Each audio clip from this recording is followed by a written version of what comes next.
जय हिंद। एक नए एपिसोड में आपका स्वागत है। इस वीडियो में हम पहले बात करने वाले हैं लाइट कॉम्बैट एयरक्राफ्ट तेजस के बारे में। लाइट कॉम्बैट एयरक्राफ्ट तेजस को लेकर हाल ही में defence research and development organisation ने कुछ ऐसी घोषणा करी है जिसके बाद से तेजस को देखने का हमारा जो नजरिया है वो काफी बदल जाएगा। और सोशल मीडिया पे अगर आप एक्टिव हैं तो आपने स्टेल्थ तेजस का एक टर्म जरूर सुना होगा। तो आज हम जानेंगे कि ये स्टेल्थ तेजस क्या है, क्यों इसको इस समय स्टेल्थ से जोड़कर देखा जा रहा है, क्या तेजस हमारा स्टेल्थ बन चुका है। आइए जानते हैं पूरा मामला क्या है। दरअसल हाल ही में defence research and development organisation ने प्राउडली अनाउंस किया है कि लाइट कॉम्बैट एयरक्राफ्ट तेजस अपने सेगमेंट का सबसे कम रेडार क्रॉस सेक्शन वाला एयरक्राफ्ट बन चुका है। इसके पीछे श्रेय जाता है इसके कंस्ट्रक्शन में जो यूज हुए कंपोजिट मटेरियल्स हैं उनको। डीआरडीओ की तरफ से कहा गया कि भारत में जो एडवांस कंपोजिट टेक्नोलॉजी है डिफेंस एप्लीकेशन में वो लगातार इवॉल्व कर रही है और हमारे जो अभी मौजूदा फाइटर है और आने वाले स्टेल्थ फाइटर हैं इनमें व्यापक तौर पर इसका इस्तेमाल होगा। अगर हम डीआरडीओ की बात माने तो इसका एयरफ्रेम वेट वाइज 45% कंपोजिट से बनाया गया है। ये एक नोटेबल प्रोपोर्शन है क्योंकि अगर आप इसके कैटेगरी के दूसरे फाइटर से इसको कंपेयर करते हैं तो उनमें काफी कम संख्या में जो कंपोजिट मटेरियल्स है वो देखने को मिलता है।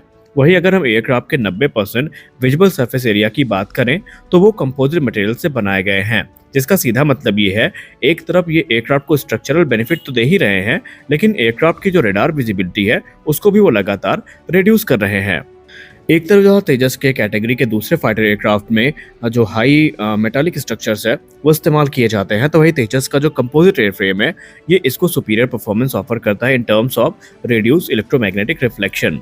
इसके अलावा इसमें एक और क्रिटिकल फैक्टर है जो हमें देखना होगा कि जितना कम रेडार क्रॉस सेक्शन होता है उतने ज़्यादा इसके सर्वाइवल के चांसेस भी बन जाते हैं, क्योंकि कम रेडार क्रॉस सेक्शन का मतलब ये है कि एनिमी के रेडार में इनको देख पाना थोड़ा मुश्किल होता है। लेकिन इसका मतलब ये नहीं है कि लाइट कॉम्बैट एयरक्राफ्ट तेजस पूरी तरीके से स्टेल्थ हो गया है। दरअसल इसका रेडार क्रॉस सेक्शन कम हुआ है, यानी रेडार में इसको देखना थोड़ा मुश्किल होगा, इनका साइज काफी कम शो करेगा।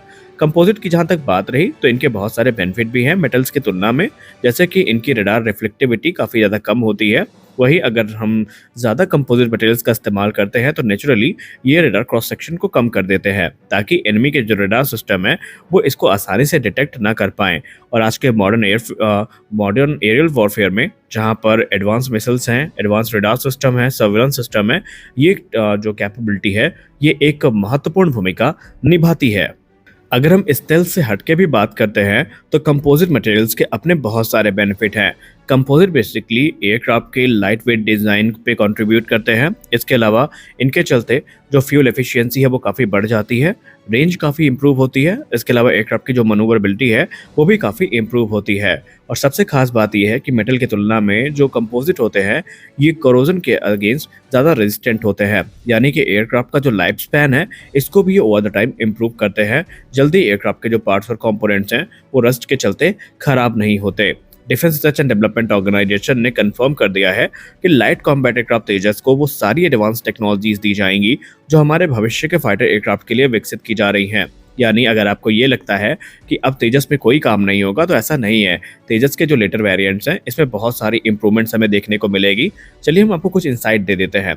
आपको याद होगा पिछले वर्ष एक रिपोर्ट डीआरडीओ से सामने आई थी जहां पर डीआरडीओ ने कहा था कि तेजस मार्क 2 प्रोग्राम के लिए जो डुअल रैक पायलट्स है यानी डुअल मिसाइल पायलट्स है जो विकसित किए जा रहे हैं वो हमें तेजस मार्क 1A में देखने को मिलेंगे, जहां पर ये एक ही हार्ड पॉइंट पे 2 शॉर्ट रेंज की एयर टू एयर मिसाइल को कैरी करने में सक्षम होगा। तो इस तरह के बहुत सारे डेवलपमेंट है जो आपको देखने को मिलने वाले हैं। फॉर एग्जांपल जो इंडिजिनस नोज कोन हो गई, इंडिजिनस इजेक्शन सीट्स हो गई, इवन इंडिजिनस जेट इंजन भी तेजस के लिए भारत में ही बनाया जा रहा है। तो आज के इस वीडियो में बस इतना ही, मिलते हैं अगले वीडियो में कुछ अपडेट्स के साथ। तब तक के लिए जय हिंद।